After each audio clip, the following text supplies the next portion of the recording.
साहेब अहो त्याला मारलं, रॉडने मारलं आणि तिकडे पाहिले तर. सर, ये सुदामा है, आई विटनेस, यही नौकरी करता है. क्या देखा तुमने, साहब को बताओ. साहब वो एक ये गाड़ी के पीछे ना एक सफ़ेद कलर की गाड़ी वो उधर गेट तक आई थी और बाद में चली गई. तो फिर इन्हें मारा किसने? साहब वो एक काले रंग का कोट वो पहनते ना ऐसा हुडी हुडी हुडी करके. कौन है? लड़का था या लड़की पता नहीं, वो मार के चला गया. मैं उस रीवा जी, आपने कुछ देखा या सुना? नहीं सर. सर मैं तो वॉशरूम गई थी उस तरफ, दूर थी तो कुछ आवाज ही नहीं आई. जिसे वापस आई था अजीत को किसी ने मार दिया.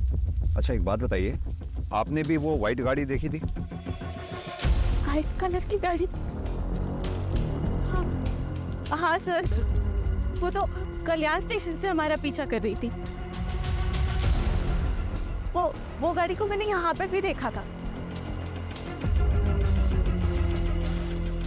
लेकिन वो तो आगे चली गई थी. संभालिए अपने आप. सुनो, मैडम और बच्ची को सेफली घर पहुंचाओ. रुपेश, एम्बुलेंस के लिए कॉल करो, बॉडी को पोस्टमार्टम के लिए भिजवाओ. सर. रुपेश, कल्याण स्टेशन से लेकर यहाँ तक रास्ते में जितने भी सीसीटीवी हैं उनकी फुटेज चेक करो. क्या पता वो कार किसी कैमरा में कैप्चर हुई हो. और पता करो ये अपने पुलिस स्टेशन में कौन सा कांस्टेबल था जो यहाँ ड्यूटी पे था. ऐसा कौन सा कांस्टेबल है जो क्रिमिनल के पीछे भागा तो सही और गायब हो गया.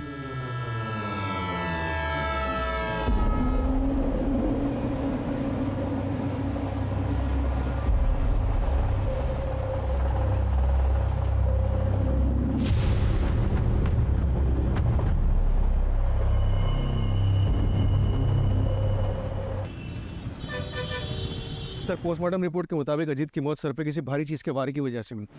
और जैसे कि आई विटनेस सुदामा ने बताया, मारने वाले के हाथ में लोहे की रॉड थी. और सीसीटीवी में कुछ पता चला?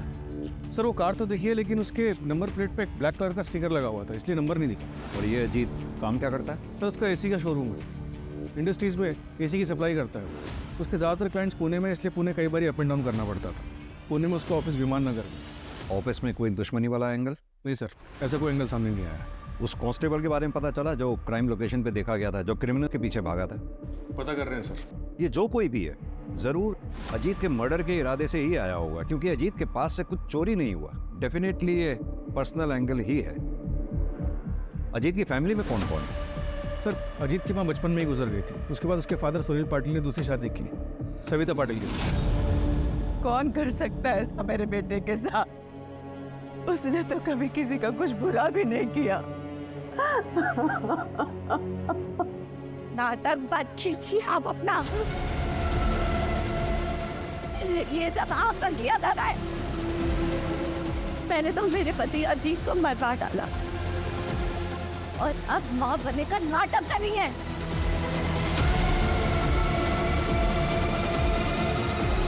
भाभी मैं क्या कह रहा हूँ, आप शांत हो. हाथ नहीं लगा.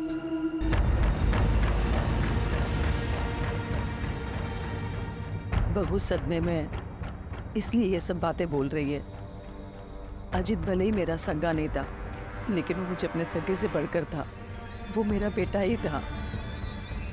और जैसे हर घर में झगड़े होते भाइयों के, वैसे ही अजीत और शिव के भी झगड़े होते थे.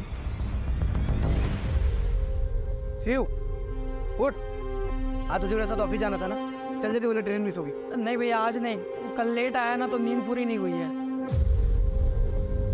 अरे ऐसा कैसे चलेगा तेरा? ग्रेजुएशन कंप्लीट हो गया है तेरा, या तो बिजनेस ज्वाइन कर या तो आगे की पढ़ाई पूरी कर. 6 महीने से तो घर पे पड़ा हुआ है, या तो सोता रहता है तो पार्टी करता है. क्या रे तेरा है? लेक्चर देने का बोलना है क्या? भाई है ना, भाई बन के रहे, बाप बनने की कोशिश मत कर. शिव, ये तू कैसी बातें कर रहा है? वो तेरे भले के लिए बोल रहा है ना, और तू उसके साथ इतनी बदतमीजी से बात कर रहा है. माफी मांग उससे. कहाँ जा रहा है तू? दोस्त के घर पे सुकून से सोने. रे शिव, बहुत की तेरी मनमानी. रेडी हो और ऑफिस चल. हाथ लाऊं ना कुछ मला. जाऊ दे अजित, विनाशकाली विपरीत बुद्धी. सर ये आई जितना अच्छा बनने की कोशिश कर रही है ना, उतनी अच्छी वो है नहीं। वो नाटक कर रही है। उन्होंने कभी भी मेरे पति अजीत को अपना नहीं माना था। शिव किधर जा रहा है? जा मेरे कमरे में जाके सो जा। अरे जा ना। अंदर तो बहुत नाटक कर रही थी तू। श्श्श, करना पड़ता है। प्रॉपर्टी में हिस्सा नहीं चाहिए क्या? और तेरा भी गुस्सा ना थोड़ा कम ही रख, समझ लिया? वो सिर्फ प्रॉपर्टी के लिए सारा नाटक करती है। तो क्या आपको लगता है कि प्रॉपर्टी की वजह से ये लोग अजीत का मर्डर करवा सकते हैं? हाँ सर बिल्कुल, क्योंकि बाबा ने अजीत के नाम पे पूरी प्रॉपर्टी और बिजनेस कर दी थी। और बाबा ने अजीत को ये अथॉरिटी दी थी कि जब शिव पूरी तरीके से बिजनेस हैंडल करने के लिए रेडी हो जाएगा तब प्रॉपर्टी का बंटवारा कर सकते हैं। उन्होंने कभी भी शिव को सौतेला भाई नहीं माना, हमेशा दिल से अपनाया है। लेकिन शिव ने अजीत को कभी भी अपना परिवार नहीं माना। और इन सब चीजों का नतीजा आपके सामने है सर। संभालिए अपने आप। सास बहू में कहा खिटपिट नहीं होती है सर, लेकिन एक बात कहूंगी, अजीत साहब और रीमा दीदी बहुत अच्छे लोग हैं। यहाँ कब से काम कर रही हो? यही कुछ 2-4 महीने पहले। कैसे लगी थी नौकरी? वो अजीत साहब ने एजेंसी से बात की थी, मैं एजेंसी के जरिए यहाँ आई।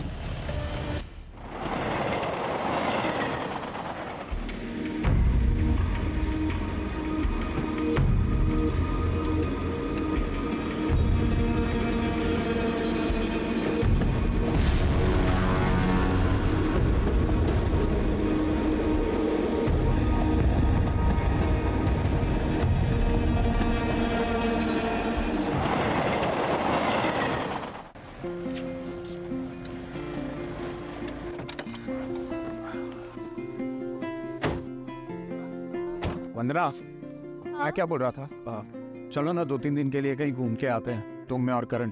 तुम्हारा मूड भी चेंज हो जाएगा और थोड़ा स्ट्रेस भी कम हो जाएगा तुम्हारा। नहीं नहीं,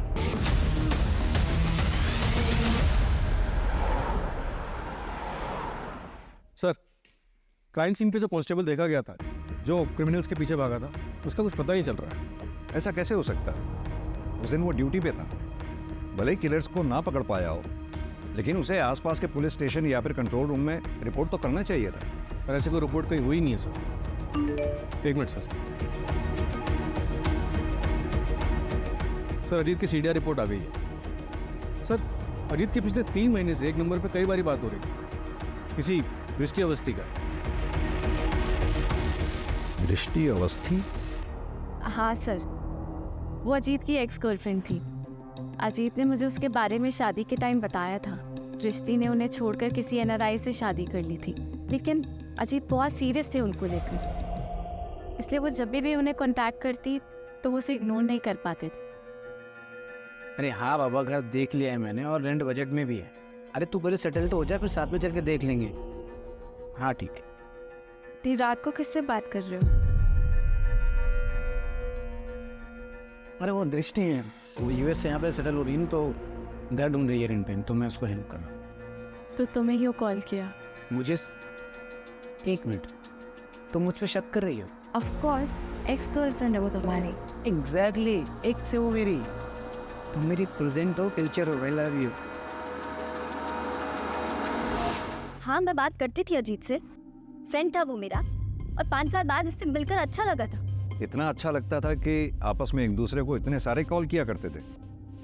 दृष्टि जी, कहीं ऐसा तो नहीं पुराना प्यार फिर से जाग गया था? एक्सक्यूज मी सर, ऐसा कुछ नहीं था।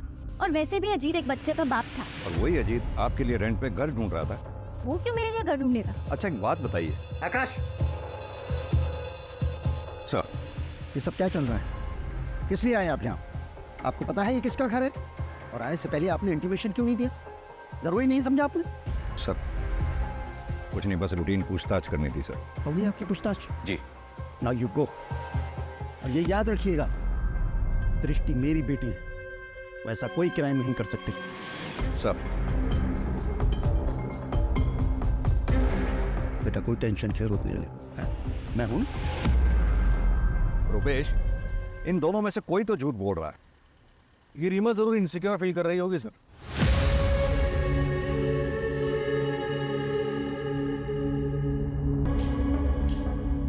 और उसे लग रहा हो कि अजीत उसे चीट कर रहा है। या फिर ये भी हो सकता है कि जलन दृष्टि की तरफ से थी। दृष्टि जिसे प्यार समझ रही थी, दरअसल वो अजीत की तरफ से दोस्ती थी।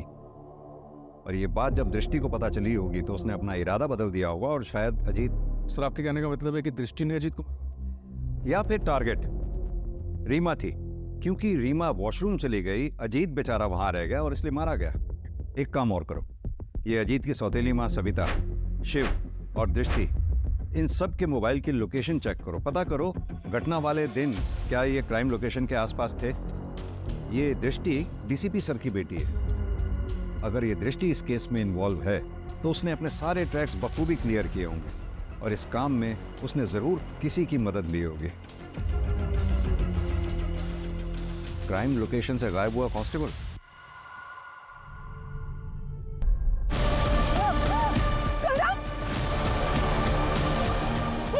क्या हुआ? करण नहीं है गाड़ी में।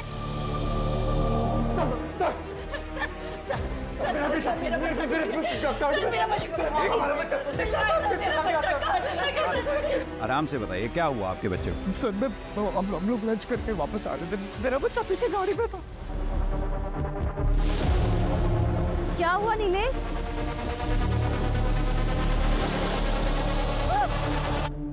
कुछ देखा आपने? सर मैंने कुछ नहीं देखा। हाँ सर वहाँ पे ना एक बाइक वाला था, कोई पुलिस वाला उसे चला रहा था। नहीं सर, वो औरत थी या मर्द, एक ब्लैक हुडी में सर वो जाके बैठ गई सर मेरे बच्चे को बचा लीजिए। आपने कहा कोई पुलिस वाला बाइक चला रहा था? हाँ सर हाँ। उसकी यूनिफॉर्म कैसी थी? कुछ नोटिस किया आपने? कुछ भी स्टार्स नोटिस किए हो, शूज नोटिस किए हो, बेल्ट नोटिस की हो, किस कलर की थी, कुछ भी? आपकी तरह तो वर्दी नहीं थी उसकी। देख के बताओ। नहीं।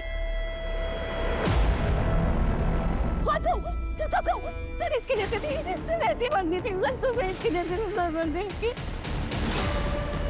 मैं उसको पकड़ने के लिए पीछे पीछे दौड़ा था, पर वो एक हवलदार साहब उनके पीछे पीछे चले गए। कमले, बच्चे की डिटेल्स ले लो, आप इनको डिटेल्स दे दीजिए। आप फिक्र ना करें, बच्चे को ढूंढने की पूरी कोशिश करेंगे।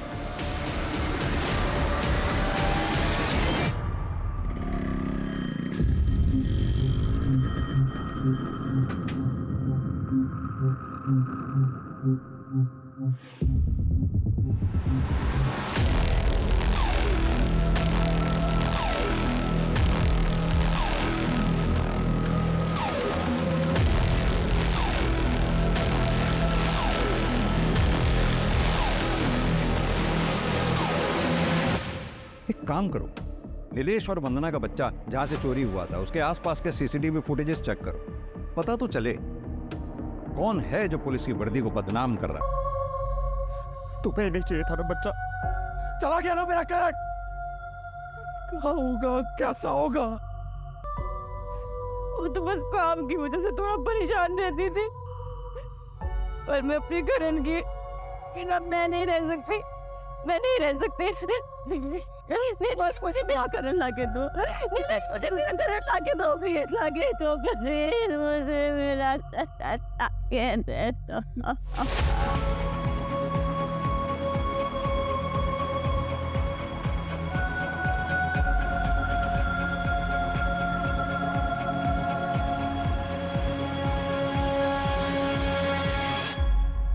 एक बच्चा गायब हुआ है, मैं डिटेल्स भेज रहा हूँ, पूरे शहर में नाकाबंदी करवा दूँ। या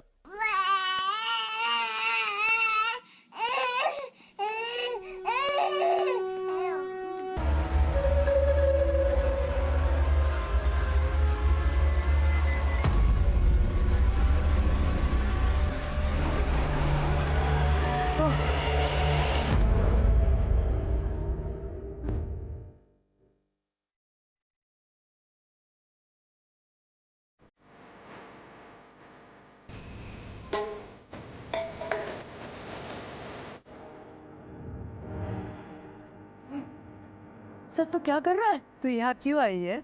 जो टांग अड़ाने में बहुत मजा आता है ना। तुझे पता है ना टांग अड़ाने वालों के साथ क्या होता है? नहीं पता? जी पता। तो चला मैं तुझे मंदिर छोड़ता हूँ। अरे रहने दे, आई गर्ल। अरे काय झालं? काय नाही अरे इधर अरे ये बघ पूरा लाल हो गया, स्वेलिंग आ रहा है इसमें. अरे कुछ नहीं हुआ रे बाबा, सन मंदिरला उशीर होणार. अरे 2 मिनिट थांब 2 मिनिट. अरे थांब ना 2 मिनिट आई.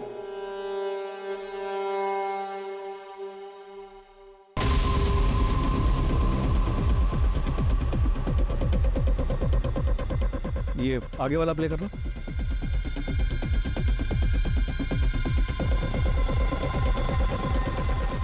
सर मैंने पता किया, उस दिन इसी इलाके में किसी भी चौकी पे ये संदेश यादव नाम का कांस्टेबल था ही नहीं.